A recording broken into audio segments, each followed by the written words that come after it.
they have this protocol, but I don't understand. I still don't understand kung bakit, regardless of the protocol, like, di ba, you have eyes.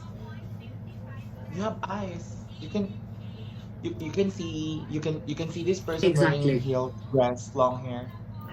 Di ba Yeah, parang yeah. common Yeah. sense? That's true. That's I true. think You I are think correct. You are correct. yes. Yeah. Parang Automatic. I think some people here in the Philippines are lacking of common sense. That's very true. That's the common Yeah. sense na yun eh. Nakita mo na yung taong ang haba ng buhok, may malaking suso. Tatawagin mo pa rin, sir. Basta ako uncle, Yeah. First uncle and Totski foremost, di ako. ba, Hindi sinasabi ako natin, sir. before you speak, mag-isip ka muna. Do you think Yeah, this is yeah. insulting? Yeah, yeah. Do you think ma-offend yung tao? Di ba pag na-feel natin, ay ma-offend kaya siya, nagdadalawang isip tayo kung sasabihin pa natin That's o true. hindi. And Yeah. the correct way is better not say it. It's because kung makasakit ka or thinking na makakasakit ka, huwag mo na lang sabihin.